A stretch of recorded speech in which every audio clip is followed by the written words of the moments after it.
Church of Scientology so afraid of? This is SPTV. Welcome back, everybody, for a little bit more SPTV, where every day is a good day not to be in a cult. Guys, Scientology has surprised even me. I thought they were going to keep their mouths shut. I thought they were going to leave this alone, just as out of an abundance of caution. Don't do anything rash. Don't don't ring a bell you can't unring. Things are a little dicey, a little sensitive, a little hot right now. Maybe keep your mouth shut for just a little bit. But no, that's not what they did. Scientology issued an official statement on Church of Scientology International letterhead regarding the Danny Masterson issue, and it is my sincere pleasure to share it with you guys. Let's take a look at this bad boy. I honestly, I can't even believe they did this. I can't even believe they did this. And then we're going to dissect the BS in this statement. Okay, Church of Scientology statement. The prosecution's introduction of religion into this trial was an unprecedented violation of the First Amendment and affects the due process rights of every American. The church was not a party to this case, and religion did not belong in this proceeding, as Supreme Court precedent has maintained for centuries.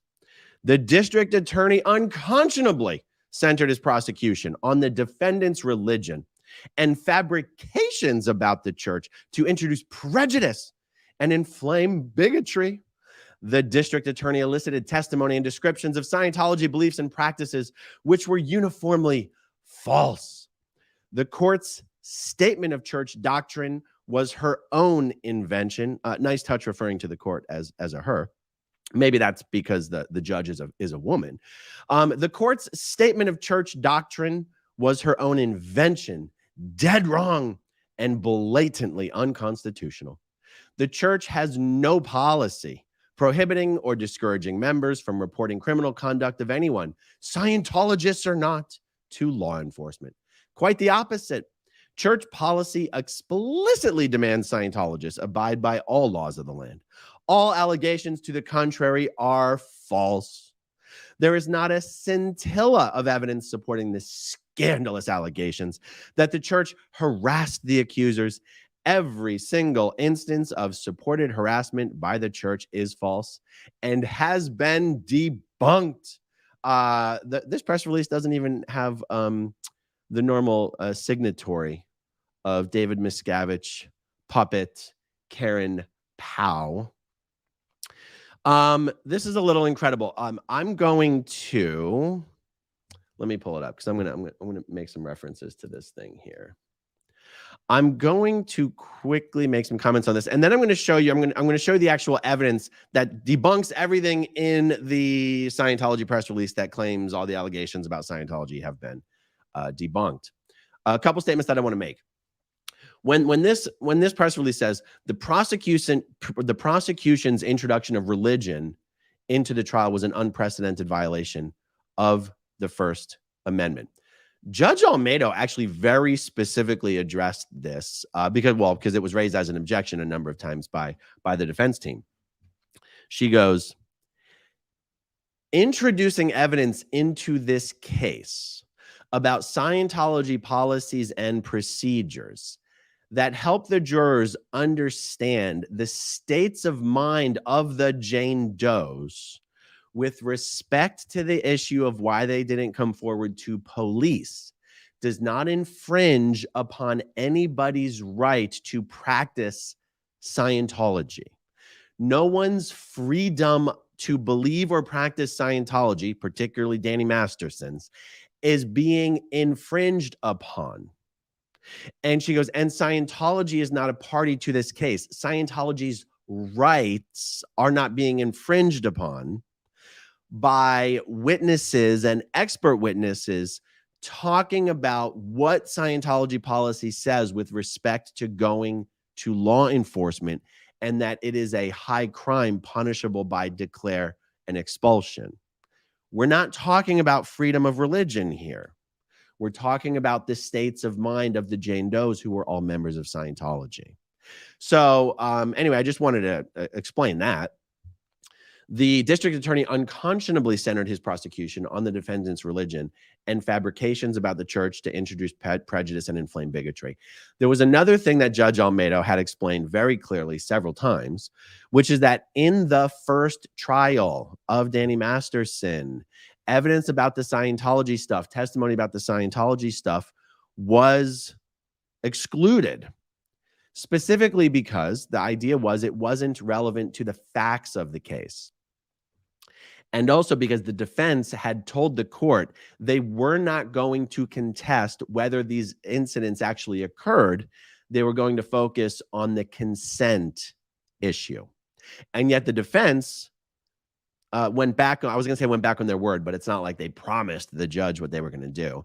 The defense did not stick to the defense strategy they told the court they were going to use in the first trial.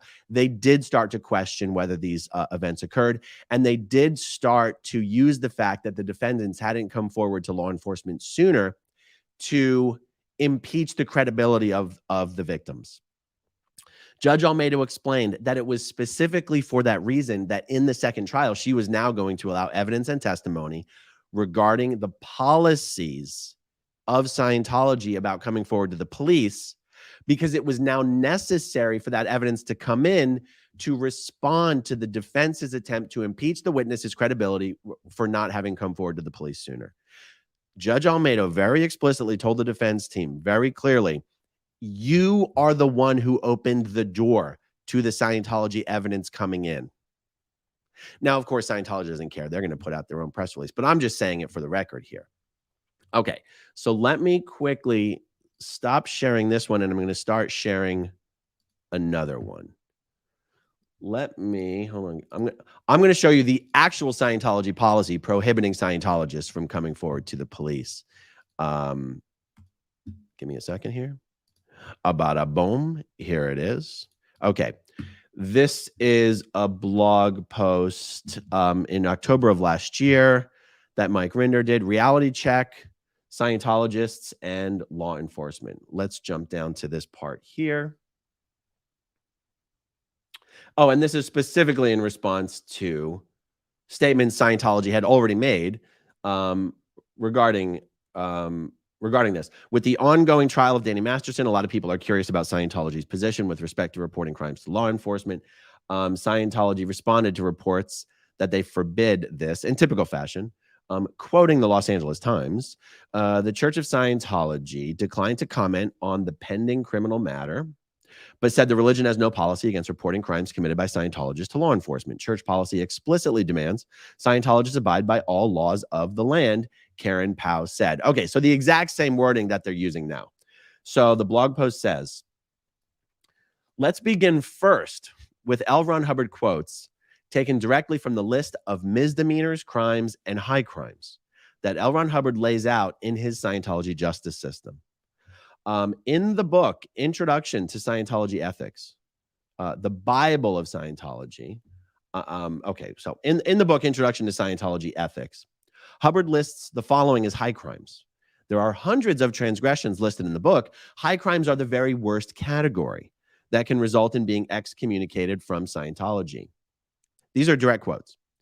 Delivering up the person of a Scientologist without defense or protest to the demands of civil or criminal law. Okay, so that specific one is if the authorities are coming for a Scientologist, you can't just turn them over without defense or protest. The next one, reporting or threatening to report Scientology or Scientologists to civil authorities in an effort to suppress Scientology or Scientologists from practicing or receiving standard Scientology. This is worthy of digging into a little bit. I want to read this one more time. Reporting or threatening to report to Scientology or Scientologists to civil authorities in an effort to suppress Scientology or in an effort to suppress Scientologists from practicing or receiving standard Scientology. Okay, let's talk about what that means. By the way, the civil authorities include the police. That's the civil authorities. Because some like uninformed person or an apologist would say, whoa, it doesn't say you can't report them to the civil authorities. It says you can't do so in an effort to suppress a Scientologist from practicing or receiving standard Scientology. That's an important caveat. It's not an important caveat. They are one and the same. Because here's how Scientologists interpret, here's what that sentence means to a Scientologist. Scientologists do truly, genuinely believe that all bad, destructive, evil, criminal behavior comes from what L. Ron Hubbard called the reactive mind, sort of Hubbard's version of the Freud's subconscious mind. Scientologists do genuinely believe that the only way to change someone's behavior is to erase parts of or the entire reactive mind through Dianetics and Scientology auditing or counseling. I mean, this is what they truly believe. I mean, to be perfectly fair. Scientologists believe that traditional societal concepts of punishment actually have the opposite effect on an individual than addressing their reactive mind.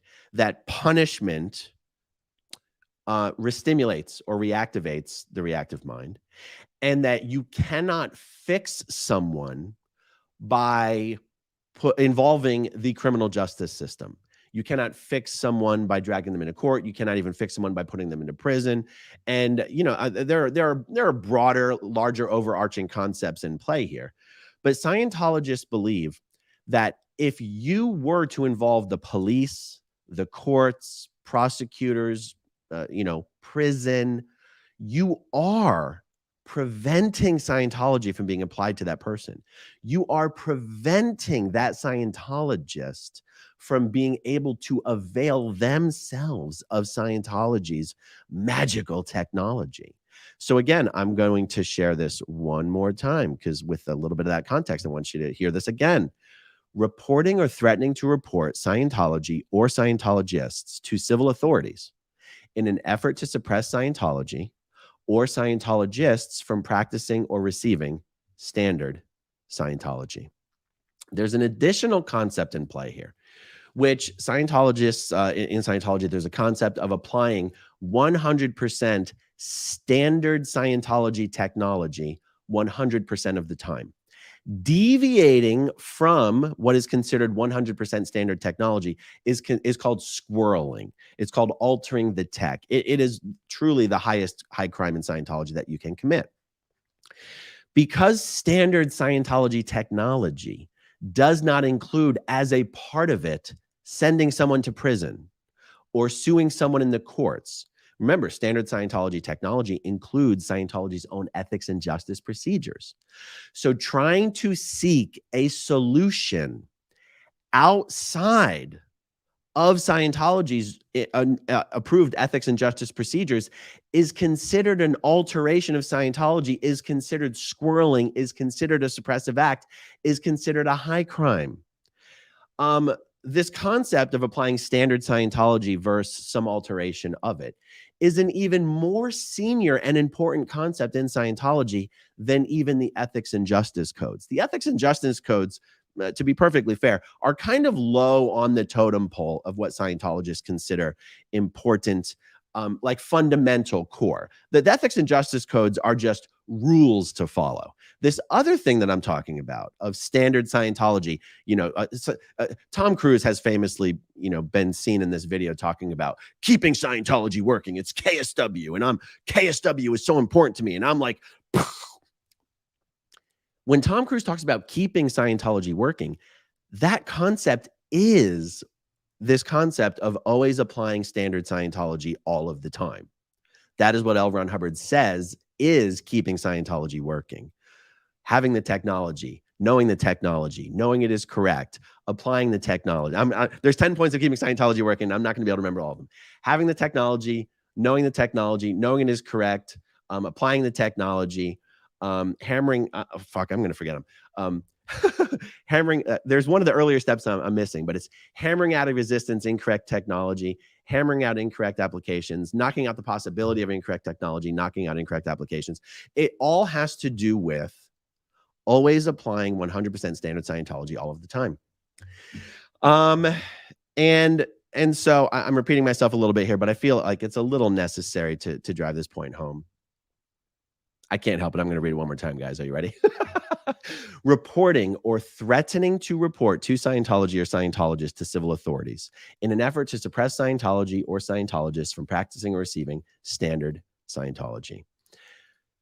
100% of the Scientologists in this world, and there's only like 15 of them left, will tell you that these ethics and justice codes 100% mean it is a high crime and a suppressive act in Scientology to report any other Scientologist to the police, and doing so will get you expelled from Scientology, or at least possibly.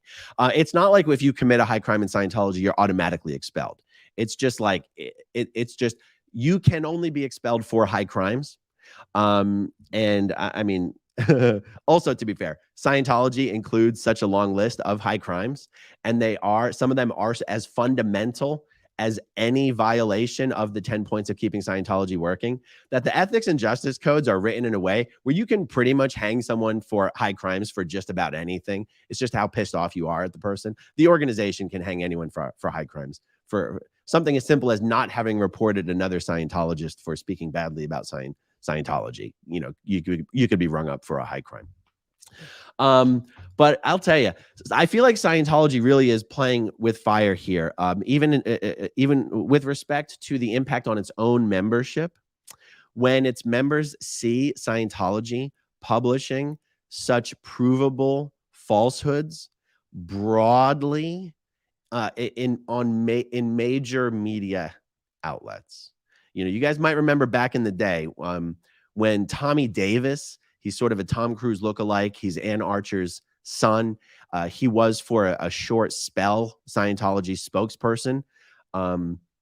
When Mike Rinder was in his sort of limbo stage of, he was, you know, when Mike Rinder was in the hole up at International Management, but Miscavige sort of needed him. He would take him out of the hole, but he didn't want Mike to be appearing in the press. So he would send Tommy Davis out to appear in the press, but he would send Mike Rinder out to be Tommy Davis's like watcher, his handler, his sort of, there was this period where Tommy Davis started making public press appearances, but he was horrible at it. And he would publicly deny and claim there was never any such thing as some very fundamental basic Scientology policies, such as disconnection. And, you know, and back when he was doing that had never been done before, as blatantly as Tommy Davis was doing it. And one of the things that happened in that period when Tommy was doing this shit was a lot of Scientologists saw this and was like, wait a second, why are you lying about fundamental church policy? Most Scientologists believe that church policy, Scientology policy, is fair and accurate and correct, and there's no reason to lie about it. You just have to know how to describe it correctly. You just have to know how to explain it. You have to be good at explaining it and framing it and providing context. But Tommy Davis was just outright denying it, and it really caused a lot of Scientologists to go, what is happening? Who's running? Who's steering the ship? Like, why is this guy appearing on TV blatantly lying about things that every Scientologist knows to be true? It caused a lot of people to go, if you're lying about that, what else are you lying about? Now, so what we have here is Scientology itself, not just some moron, moron incompetent spokesperson, accidentally saying the wrong stuff on live television. You have Scientology itself putting out written press releases denying fundamental Scientology precepts, that it's not like these secrets are locked away in some books in the vault that only some Scientologists know it and you can just deny it.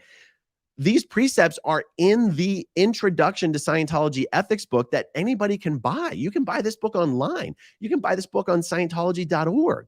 I've got several copies lying around the house, just for reference. It makes Scientology look so bad and so incompetent that I really think they're playing with fire by doing this. And I think it just goes to show how desperate they are right now over there. Like, it's really strange. All right, let me jump over to the super chats real quick. Billy Malloy, do you think the Jane Does are going to get fair gamed worse now because of the conviction? Normally, I would say no. But I would have said that Scientology never would have put out this press release last night.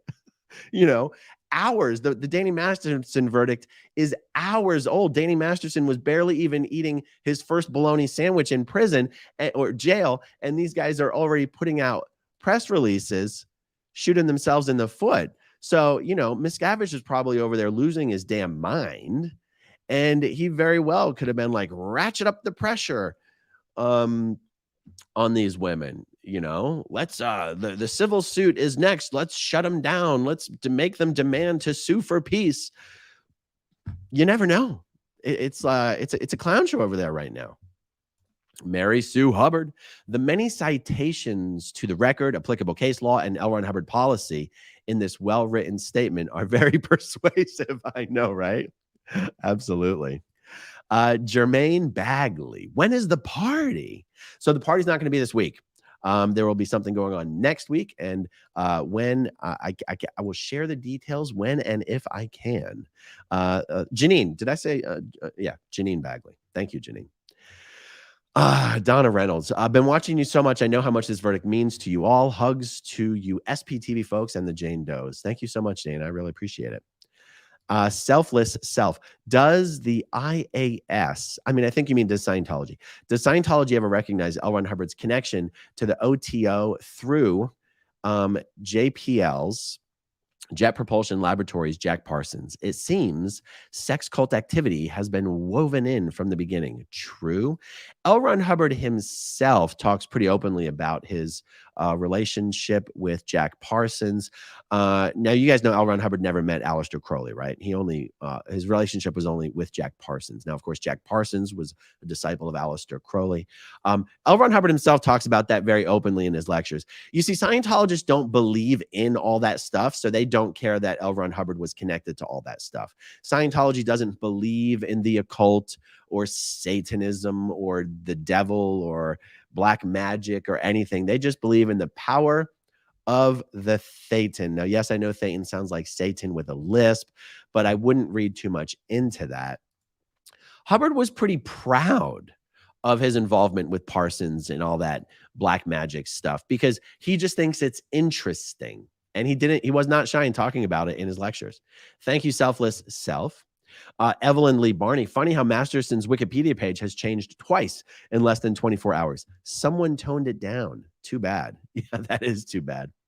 Pat Shore, do you think Danny Masterson will destroy or hide Hubbard's writings so they cannot be brought? Oh, I'm sorry. Do you think David Miscavige will destroy or hide Hubbard's writings so they cannot be brought out in the civil trial? Pat, it's not possible to hide or destroy them. They've existed since 1954-ish. The premise of the question is just not possible. But thank you for the super chat. I appreciate it.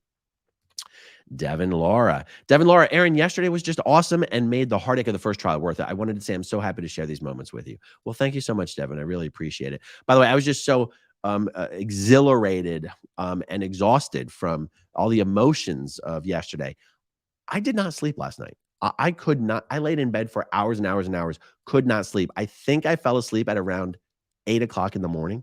I got about 4 hours of sleep. So if I sound a little stuffy, puffy, or otherwise, that's why. It's just been a roller coaster of emotion the last less than 24 hours roughly. Thank you, Devin. Chris Klimmer. Hey, Aaron, thanks for the good work. Do you think Scientology gets Danny Masterson a discount on the Criminon program?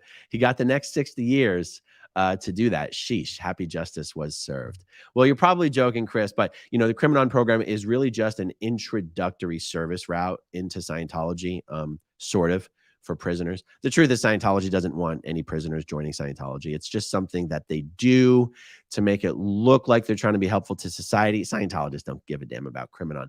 But in case you're not joking, Danny Masterson would never do the Criminon program.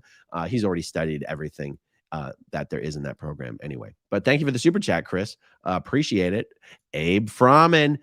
Danny's butt is now like a windsock. Yikes, Abe Froman coming with the heat. Ken's channel, Danny's first request will be support Cans if he drops the soap. Ooh, Ken's channel coming with even more heat. Ron and Cheryl. Yes, we would love to attend a party in Florida to celebrate justice and raise money for SPTV and the Aftermath Foundation. Thank you, AA Ron and the SPTV crew who are so courageous. We are grateful. Well, we're not having a party in Florida. If there's a party, it's going to be in California, in Los Angeles. And it may not be, there may be more than one party. I'm assuming, look, if there's a party with Leah and the Jane Does, I'm sure that's not going to be the party where the doors are open to anyone. So there's a chance I won't be able to promote the details of the party. But if I can, and I will, if there's more than one party, if there's a public party, I'll share anything and everything that I can when and if I can. Nancy Stidigen. Yikes. Thank you, Nancy. Much appreciated. Jenny Davis. Super chat for the LOL when you said he was on his first bologna sandwich. Indeed. Oh, Susie Q. Aaron, where's the party gonna be? I will share information if and when I can. Oh, Susie Q. Thank you so much. Lauro Imperial. Did you ever meet Danny Masterson socially when you were still a Scientologist? I would say not even socially. I ran into him at the Celebrity Center. This was when we were both much younger. I'm guessing 1998. And we didn't even talk, it was just like I was there visiting. Actually, I was there visiting my friends, Nora Ames. And at that time I was also visiting Justin Farmer. And I just happened to be dropping in for a few days from Philadelphia. And I have never had a conversation with Danny Masterson in my life is probably the best way to answer that question. Thank you so much, Lauro Imperial. Eve Bass. Danny Masterson has brought a world of hurt to Scientology. Do you think they'd ever declare him a suppressive person? I personally do not. I do not believe Scientology is going to declare Danny a suppressive person. By the way, in Scientology, being found guilty of a crime does not make you a suppressive person.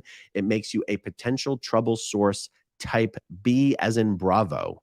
Potential trouble source type B is criminal. And you might go, well, what does it mean to be labeled? You can be labeled a potential trouble source, just like you can be labeled a suppressive person.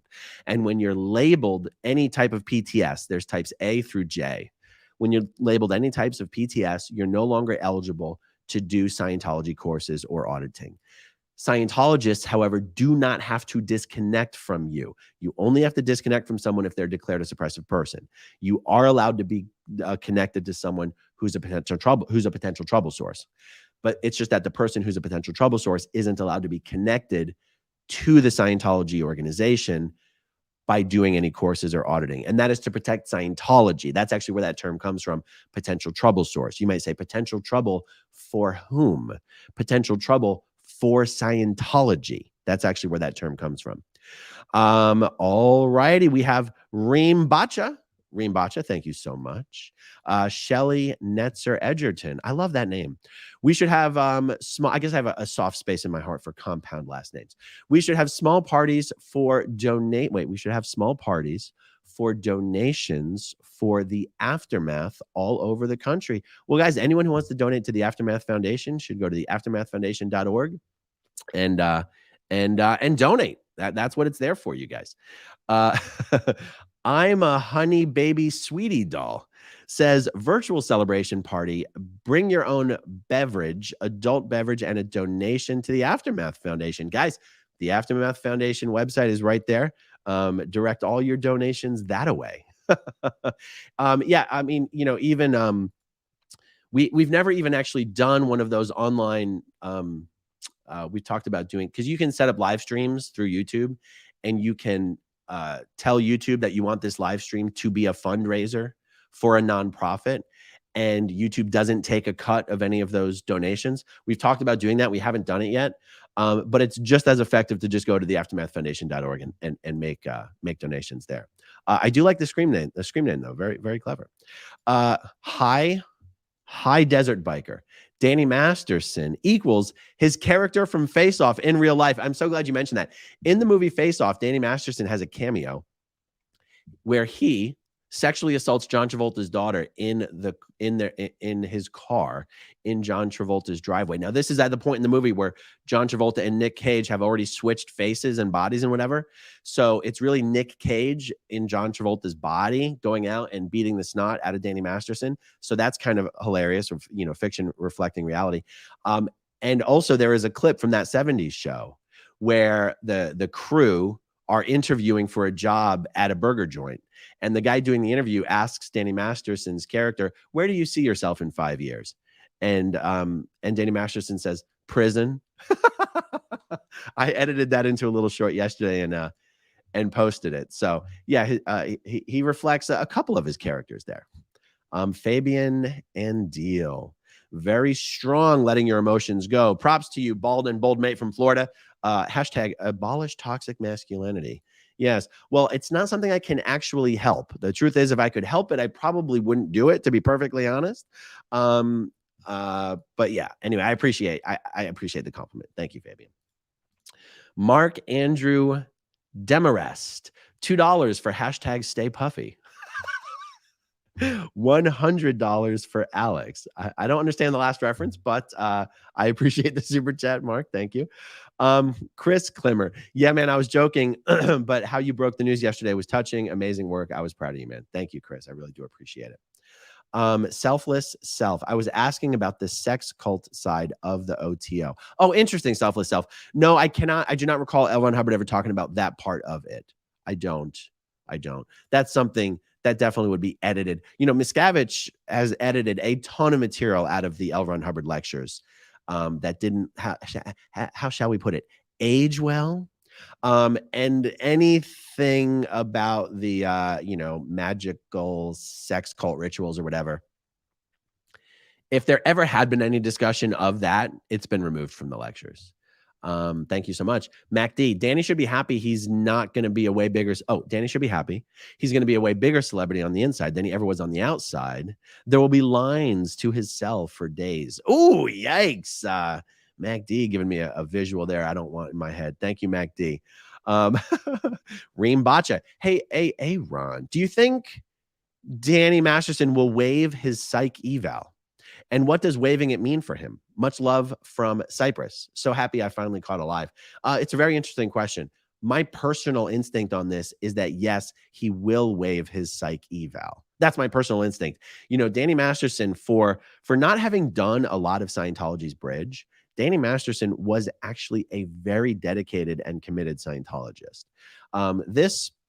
The Scientology beliefs surrounding the true evils of psychiatry are so deep-seated and deeply rooted that I would expect Danny to waive his psych eval, unless he's like magically had some sort of reawakening and is, you know, recalibrated what it means for him to ensure his own survival. And if he thinks getting his psych eval will somehow benefit him in prison, maybe he'll do the psych eval. But if I had to guess, I think Danny is still very firmly in denial that he's really going to spend the next 30 plus years in prison. I think he's probably still holding on to the idea that somehow they're going to clutch victory from the jaws of defeat. But that's my guess on that. And I don't know how the psych eval, doing it or not doing it, affects him. That would be an interesting question for my lawyer friend, Zach. So maybe we'll tackle that at some point. Thank you so much, Reem. Fabian Aindeel, can you tell what triggered you to such an extent regarding the verdict? Did it remember you of something that happened to you?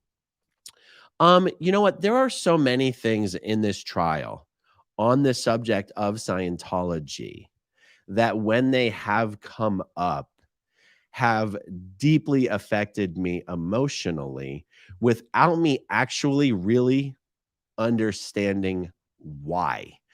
If you're asking whether I was ever sexually assaulted in Scientology, the answer is no. But yeah, I mean, and honestly, even if I had a very specific answer to that question, I probably would avoid giving it here for fear of this turning into some sort of a sob fest, which is not the look I'm looking for right now. Thank you, Fabian. All right, let me see here. Bargain Barons. Many videos ago, you told us of a guy you recognized at the trial who aged poorly, but who had also sexually assaulted one of the Jane Does. What are the chances charges may now be brought against him? Yes, you are talking about Graham Brewer. The chances of any charges being brought against him are less than 0. But thank you for the question, Bargain Barons. Sexy Damon. Yikes. I always ride past the empty Scientology building in DC. Can you do an episode on DC and Scientology? Probably not, to be honest. Doing an episode just on DC and Scientology, isn't really the kind of thing I would find interesting. I tend to do videos on things I would find interesting. So I'm just being totally honest. I'm probably not going to do a video on that subject. But I'll tell you what, there is another trial coming up regarding Riza Islam, a guy who has managed to straddle between two insane cult worlds of Scientology and Louis Farrakhan's The Nation of Islam. And when you start talking about all the Nation of Islam members who've joined Scientology, you are instantly talking about, in part, Scientology's Washington, D.C. organization. Because at this point, Nation of Islam members make up the majority of the Scientology staff members at the Washington, D.C. organization. So when the Riza Islam trial kicks off next month, I think, this month or next month, I got to double check. It's possible I will put up some videos that have to do with DC. That's about as close as I'm going to get to it. Thank you so much for the super chat. Marjan K. Kavusi. I think everyone is excited about the win in the party. Yes, absolutely. Fabian Andiel, pre-workout for your next Brazilian Jiu-Jitsu session. Well, thank you very much. Tom Working, thank you very much. Jerry Hack, Aaron, when you were in, did you believe Hubbard to be infallible? Danny Masterson should be fed rice and beans for the rest of his life. I didn't think of him to be infallible, but I didn't necessarily care one way or the other. My generation of Scientology staff members, I did not care that much about L. Ron Hubbard. It's a funny thing to say, and it might require some deeper examination, but it's true. I didn't care about L. Ron Hubbard, the person, the man, the reality of him. I was just sort of programmed to believe that what he wrote was what we were supposed to follow. And the more closely you followed them, the better Scientologist you were. And the way to succeed was to be an expert in what these words were, what they said, and how to apply them. That's all I cared about. I cared much more about David Miscavige than I cared about L. Ron Hubbard. So that you might find that interesting. Anita Lee, will Scientology continue to harass the Jane Does? Well, that I would say almost without question. I think earlier I questioned whether they would actually increase the harassment, but I think I've got no question in my mind that they will continue to harass the Jane Does. Keep in mind, guys, there's still a civil lawsuit going, and I wouldn't be surprised if we saw more civil lawsuits coming soon against David Miscavige and Scientology. Ingrid M. What level of the bridge did Danny complete? I don't know exactly which grade Danny got up to, but I do know he never reached Scientology's state of clear. So he was a lower level. There's no such thing as a lower level member, but as a Scientologist, his case level was lower level, which means lower than clear, not clear. Brett Grace, do we know if Danny, his wife, family were being audited throughout the trial? I promise you they were not. I wonder what the communication between Scientology and his family is like now. I wondered too, Brett. I wondered too. Jerry Hack, some time ago you mentioned that Bijou had a messed up past. Could you expand on that? Oh yeah, Bijou herself has a history of sexually assaulting people. Plus, her family has an absolutely insane history that I don't even want to get into. If you guys Google, find a YouTube video, Google Bijou Phillips, David Blaine, the magician, and you'll find some really messed up stuff. Susie Q. Aaron, do you think on his appeal he could win? I think he has a 0% chance of winning on appeal.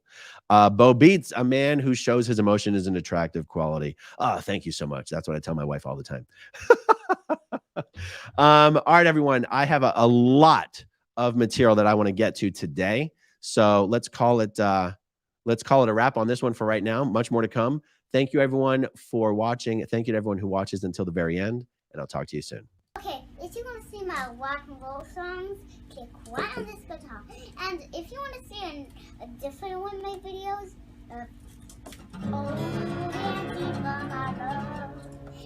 then you could click right inside here. If you have subscribed or not,